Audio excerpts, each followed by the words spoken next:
Personal letter writing. Personal letter. আমি তোমাদের প্রিয় স্টুডেন্টস, মাই ডিয়ার স্টুডেন্টস, আমি তোমাদের জন্য অনেকগুলো রাইটিং স্কিল আমার এই পেজে পোস্ট করেছি। পার্সোনাল লেটার অলরেডি পোস্ট করেছি, অফিসিয়াল লেটার পোস্ট করেছি, এডিটোরিয়াল লেটার পোস্ট করেছি। আজ আবার একটি পার্সোনাল লেটার কয়েকজন ফলোয়ারের অনুরোধে পোস্ট করছি। এটা মূলত ক্লাস 7, 8, 9, 10-এর স্টুডেন্টদের জন্য। এটা model personal letter, first summative, second summative বা থার্ড সামেটিভ, যে কোনো পরীক্ষার জন্য বা মাধ্যমিক প্রিপারেশনের জন্য খুব ইম্পর্টেন্ট একটি চিঠি। এটা খুব সহজ লেটার ফরম্যাট। কোয়েশ্চেনটা পড়ছি, তারপরে বুঝিয়ে দিচ্ছি। Write a letter to your friend inviting him to spend the summer vacation with you at your village home or countryside. এটা চিঠি যে গ্রীষ্মের ছুটিটা তোমার গ্রামের বাড়িতে কাটানোর জন্য তোমার বন্ধুকে একখানা চিঠি লেখো। বন্ধুকে চিঠি লেখা একদম খুব সহজ একটি বিষয়। বন্ধুকে চিঠি লিখতে গেলে প্রথমেই যেটা করতে হয় সেটা হচ্ছে ডান দিকে উপরে নিজের সংক্ষিপ্ত ঠিকানা, নিজের সংক্ষিপ্ত ঠিকানা লিখবে সবাই, নিজের ঠিকানা। যেমন আমি এখানে লিখেছি নিউ টাউন, কোচবিহার, এবং তারিখ দেবে, যেদিন লিখবে সেদিনের তারিখ দেবে। যেমন আমি আজ লিখেছি 13 এপ্রিল 2025। এই যে অ্যাড্রেস, সংক্ষিপ্ত অ্যাড্রেস, যে লিখবে তার সংক্ষিপ্ত অ্যাড্রেস, যে চিঠিটা লিখবে তার সংক্ষিপ্ত অ্যাড্রেস। তারপরে বাঁদিকে যে ডেট লিখেছো তার সোজা বাঁদিকে লিখতে হবে, যেহেতু বন্ধুকে লিখছি তাই লিখতে হবে মাই ডিয়ার, বন্ধুর নাম, মাই ডিয়ার অমিত। যেমন আমি লিখছি অমিত, মাই ডিয়ার বন্ধুর নাম, বন্ধুর নাম লিখতে হবে, কমা দিয়ে শুরু করতে হবে বডি অফ দ্য লেটার, মূল অংশটা একদম সোজা ভাষায়।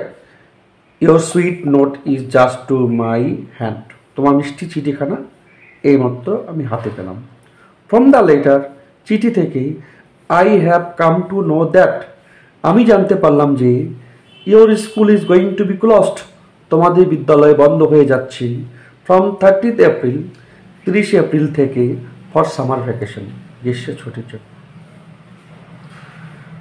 I would like to invite you to spend the summer vacation with us at our village home. সোজা, I would like to invite you, আমি তোমাকে আমন্ত্রণ জানাচ্ছি, two spend the summer vacation, গ্রীষ্মের ছুটি কাটানোর জন্য, উইথ আস, আমাদের সঙ্গে, অ্যাট আওয়ার ভিলেজ হোম, আমাদের গ্রামের বাড়িতে। একদম সোজা line. After long confinement in the city, শহরে দীর্ঘদিন আবদ্ধ থাকার পর, ইউ উইল ফিল হ্যাপি, তুমি খুশি হবে, in the open country side, খোলা আকাশের নিচে গ্রাম্য পরিবেশে গেলে তুমি খুশি হবে। সোজা, the rural environment will help you refresh your energy, refresh your mind and restore your energy. কী বলছে? দ্য রুরাল এনভায়রনমেন্ট, গ্রামীণ পরিবেশ, উইল হেল্প ইউ, তোমাকে সাহায্য করবে, রিফ্রেশ ইয়োর মাইন্ড, মনকে সতেজ রাখতে সাহায্য করবে, অ্যান্ড রিস্টোর ইয়োর এনার্জি, এবং তোমার যে এনার্জি সেটাকে আবার পুনরায় ফিরিয়ে দেবে। The bank of the river Dhalla, আমার বাড়ির পাশে আসে ধল্লা নদী, তো সেই জন্য আমি ধল্লাটা লিখেছি। তোমরা তোমাদের বাড়ির পাশে যদি কোনো নদী থাকে সেটা উল্লেখ করতে পারো।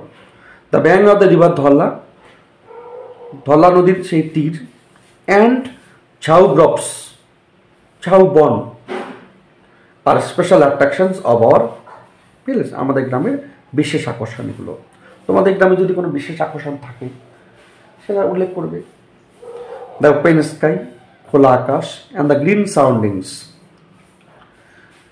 চারিদিকে সবুজ পরিবেশ, will fill your heart with joy, তোমার মনকে আনন্দ ভরিয়ে তুলবে।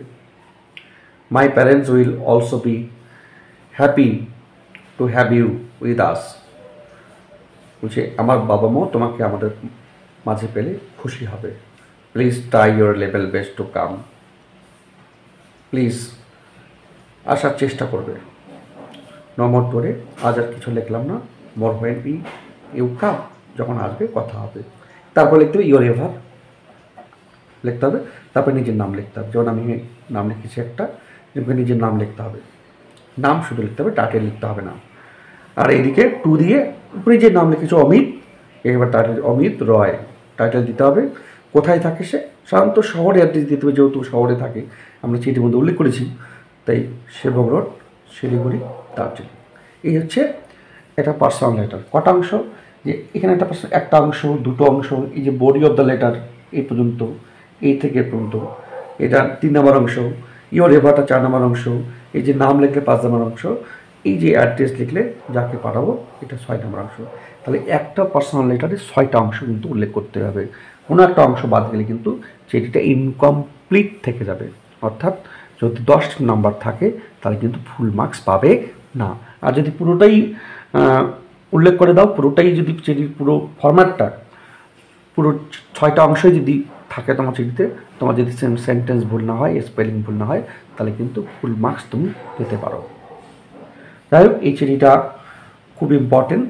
আমার কয়েকজন ফলোয়ার আমাকে অনুরোধ করেছে, তাই আজই লিখে আমি এখানে পোস্ট করলাম। আমি মনের থেকে লিখেছি একদম। সুতরাং রাইটিং স্কিলের ক্ষেত্রে, চিঠির এই পার্সোনাল লেটারের ক্ষেত্রে একটা জিনিস আমি ছাত্রদের বলবো, মন থেকে যা উঠে আসে সেটা লিখতে, কাউকে কপি না করতে, কাউকে ফলো না করতে। মনের কথাগুলো বন্ধুকে বলা যায়, সেই বন্ধুকে যে চিঠি লিখছো মন থেকে উঠে আসা শব্দগুলো লিখবে, তবে চিঠিটা প্রাণবন্ত হয়ে উঠবে, যেমন এই চিঠিটা। যাই হোক, ভালো লাগলে অবশ্যই ফলো করে দিবে, বন্ধুদের শেয়ার করো এবং ফলো করতে থাকো পরের আপডেটের জন্য। বাই।